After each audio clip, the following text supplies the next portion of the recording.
Hi. So I'm changing live audio with the Web Audio API. That's what I'm going to talk about today. But first, let me quickly introduce myself. I'm Sam Bellen. I'm a front-end engineer at Made with Love. You can find me on the internet as Sam Mego. So I'm a guitar player. I play guitar in my bedroom, in my living room, just at home. And I have this collection of pedals to put effects on my guitar. And I got interested in how do these pedals work, how do these effects come to life. So I started researching making the pedals myself with electronic circuitry and stuff. And then I got the idea like, hey, we have the Web Audio API, maybe I can create these with just using JavaScript. So that's what I tried to do, and that's what today I will just try to explain how I did it, and you will get a live demo. Yay. The first thing we need to do is get the sound of the guitar in the browser so you can hear it through the speaker and you can manipulate the sound of the guitar with the Web Audio API. It's actually kind of simple. First, you create a new audio context, which is the basics of the Web Audio API. Then you get the audio input of your computer. So I just put the guitar as a microphone, basically. I connected it to my computer, use navigator.getUserMedia, and I can access the microphone. This has been deprecated like this, and it's been changed to navigator.mediadevices.getUserMedia, but it only works in Firefox and in Chrome, behind an experimental web platform's feature flag. So for now, I use the old version because it's better supported. And then basically, we're almost done getting the sound of the guitar into the browser. All you have to do is create an input node from the media stream we just got from the microphone or from the guitar, and connect it to the audio context destination, which is just the speakers. That's step one. I will demo this later. But basically, that's all you have to do to just get the sound of your guitar in your browser and hear you play guitar on the web. Step two, add effects to the guitar sound, because that's what I wanted to do. I just wanted to alter the sound, use some effects, and make some cool noise, basically.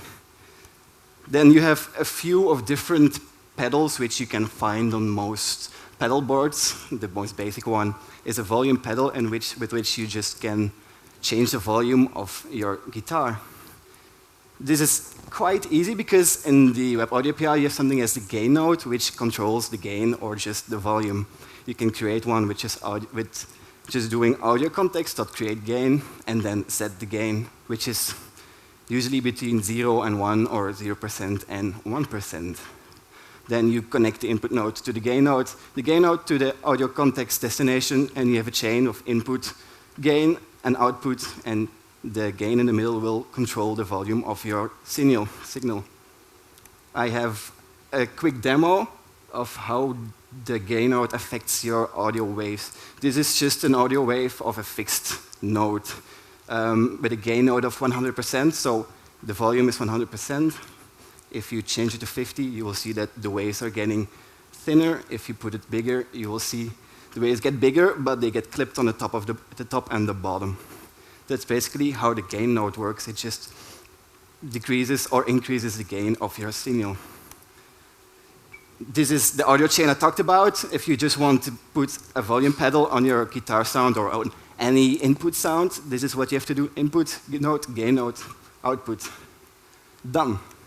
Then the second one, when you play guitar, unless you play country music or so, you want to have this little bit gnarly sounding guitar, or metal, rock, whatever, doesn't matter. You want it to be rough. This is usually a distortion pedal or a fuzz pedal or an overdrive pedal. Doesn't really matter. It's all something that affects the waves of the sound waves in a way that it sounds rough, dirty, doesn't matter.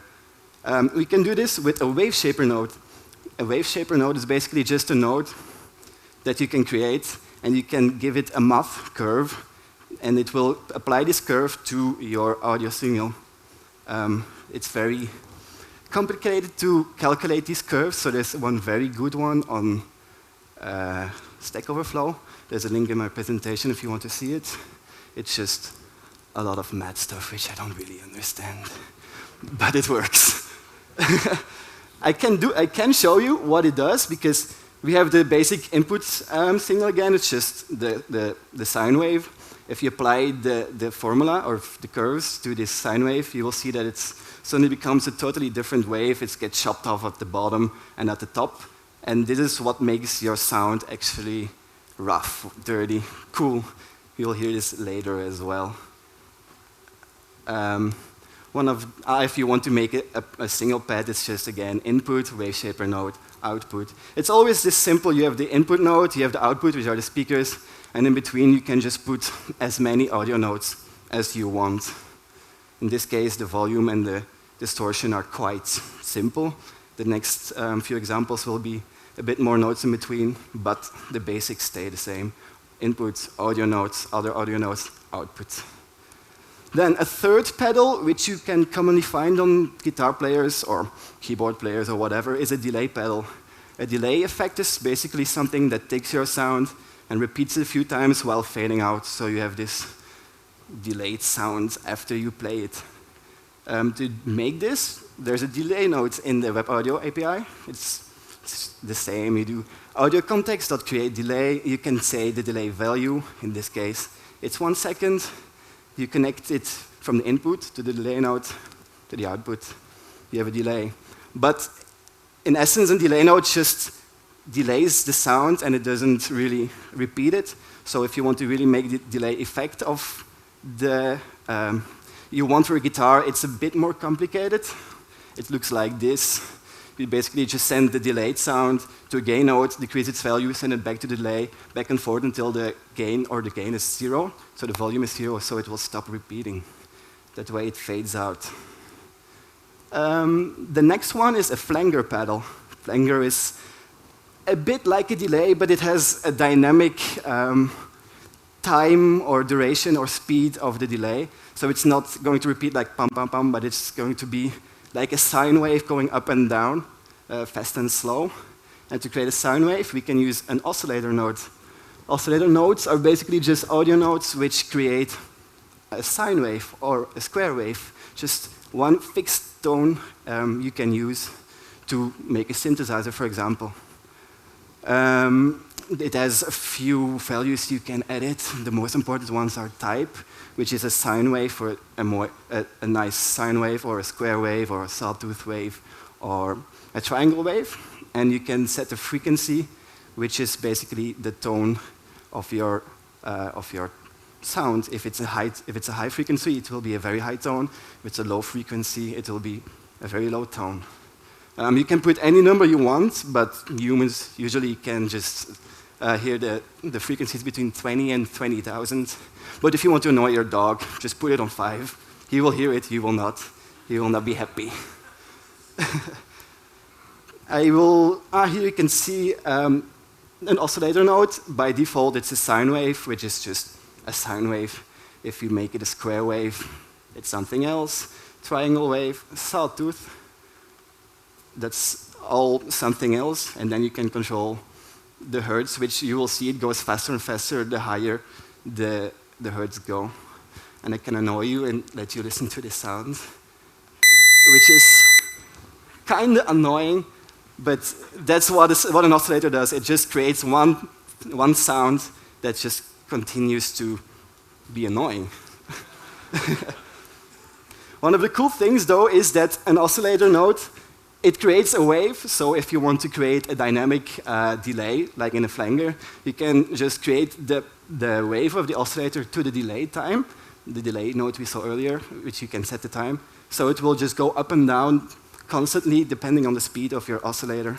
So the delay will be dynamic, aka a flanger, basic flanger. And then the last pedal I want to talk about is a reverb pedal. A reverb effect is usually a bit of echo atmosphere behind the sound of your guitar or your keyboard or whatever instrument you want to play. And we can do this with using a convolver node. It's a bit more difficult because you have to load an impulse response file, then get an array buffer out of it, and then decode the audio data and put it as a buffer of the convolver node. And basically what this will do is an impulse response file is just a file with characteristics like this is a big room, it has some echo. That characteristics are in that file, and the convolver node will project these characteristics on the sound you're making, so on my guitar. I didn't make this impulse response file myself, but Chris Wilson has the Web Audio Playground, which has a very good example, or a few good examples actually. And then if you want to make the effect, it's also just a few notes together with the convolver node, and you get the effect you want, the reverb actually. So there are a lot of other nodes. I'm not going to talk about all of them. You have an analyzer node which just analyzes your audio, and you can get data like frequency or stuff. Like in the first slide I had the wave, which you could see. It was just an analyzer node analyzing my microphone. You have a B-quad filter node, which is just to filter some frequencies, channel splitter and merger, split channels from stereo to mono, or the other way around. Panner node to go from left to right, or if you have a 7.1 Dolby surround system or something, to just position the audio inside a space which can be 3D. You can use a panner node for that.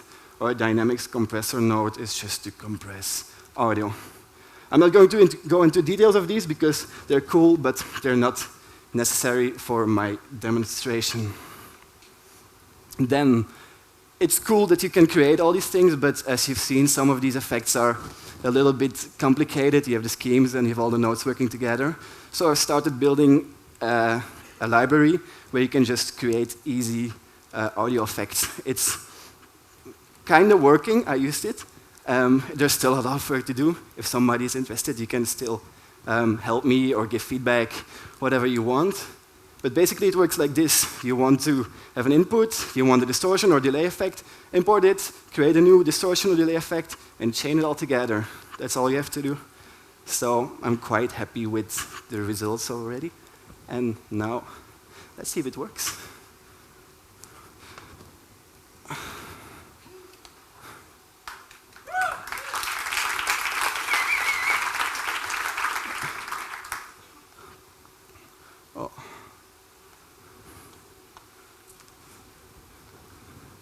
I'm not really good in playing guitar in front of people, but we'll see. I've made this small application on top of this library I am building, which is just an interface to create the effect nodes. First off, you start by creating an input node. And let me see if it's going to use my guitar. Yep. This is just now going from the input, my microphone, to the output, the speakers, which will just let you listen to the guitar. It's nothing effect yet, there's no effect yet, it's just input, output, guitar. But then you can start adding effects like volume pedal, which is now the full volume, but you can put it less and less to just control the volume. Next off, we have distortion, which will just make your guitar sound super badass, basically.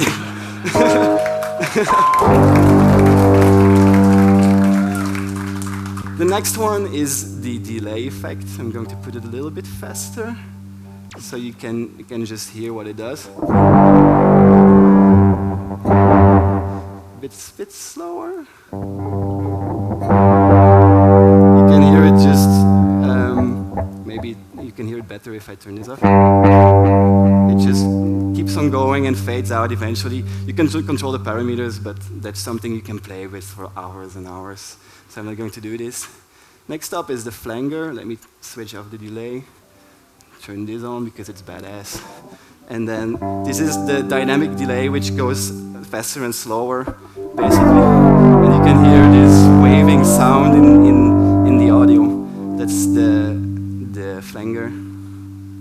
And then last, the reverb effect. You can hear it echoing a bit in the background, especially if I turn this nice sound off.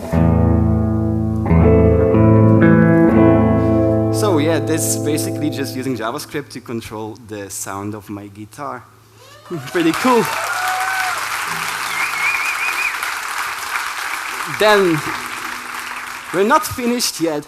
What if we have our hands, if we don't have our hands available to control the mouse? Because I have my left hand on the guitar, my right hand on the pick, but I want to switch between effects and stuff. There's something called the Web Media API, which we've seen yesterday night. It was very cool. So I've tried to integrate it with this little app I have, so I can just use my feet to control the switching on and off of the effects. What I did is I built this stuff, which is just a piece of aluminum with some switches and a tassel inside. It looks it looks like the schematic is roughly this. Hardware is just buttons. Then they connect to the tassel, which has a socket connection through a server running on my laptop, which just converts the signal to a MIDI signal. Basically, I wanted to create the MIDI signal on my tassel, but it doesn't support it yet because the Node libraries are just bindings to the native core MIDI or the Windows and Linux variants. So now I'm just having a socket connection between my laptop and my pedals, and hopefully they will work because, yay, internet, network. The Web Media API is very simple. You just request MIDI access, you get a list of devices, and then you basically just choose the device you want. In this example, I take the first one, but they have names, so you can just search for the name of your device.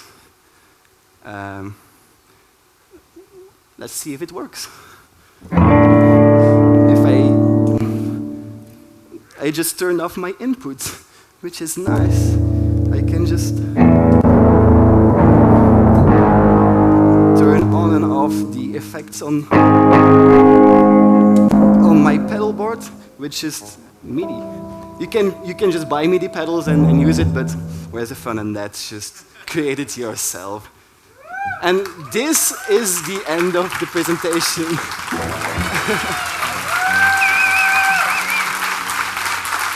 Thank you.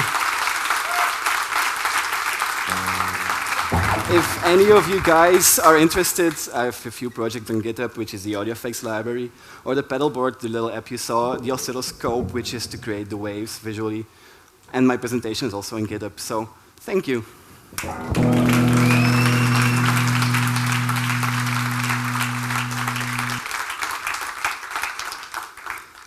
I'm a bit early, so maybe questions? Is somebody else who wants to come and play this? We could do a Q&A, or you could just do a concert. Yeah? No, that's not going to happen. Does anyone have any questions? I'll bring the microphone to you. Hopefully it's not going to feedback.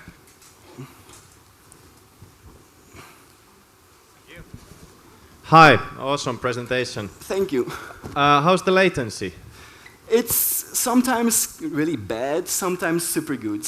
It depends on the amount of tabs you're running in your Chrome or in whichever browser you're using. I found out that using Chrome has the best audio. Yeah. Best because in Firefox you have this annoying sound in the background, but Firefox does have very cool developer tools to debug your audio chain. So I just use them to develop. I use the Firefox and Chrome just to listen to it. But yeah, the latency, like you asked, is just, it depends on your computer, on your tabs, on the amount of effects you put together, that kind of stuff. All right, thanks. You cannot do super fast solos because you'll hear it a bit later. Okay.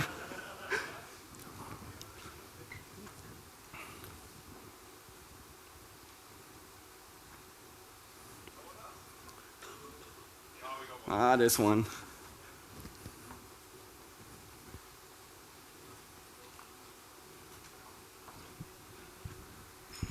I want an extended demo, please. It was so short. Please show us the pedal again. It was so nice. I want to take a video, please. Just do something with the guitar and use the pedal. Please. That's my question.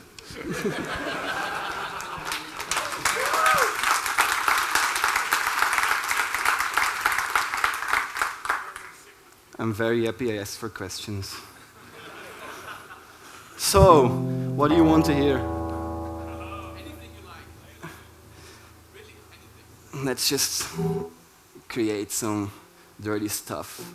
Does anybody know a nice riff or something? That's not a riff, that's a whole song.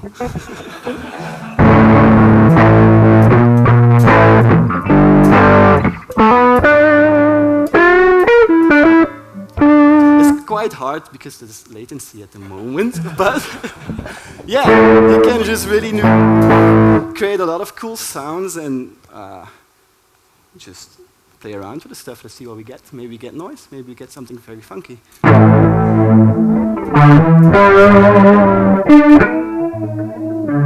No, it's not good, but that's that doesn't matter. We can just delete it and just edit again. I really love flanger, by the way. It's just makes everything seems like it's a psychedelic rock band who's playing. Then it's just I can demo all the pedals and all the settings, but I don't think that's quite interesting. And like I said in the beginning, I'm a bedroom musician, so I don't like to play. And this sounds horrible. So I'm going to leave it with this. Sam Bellen, everyone!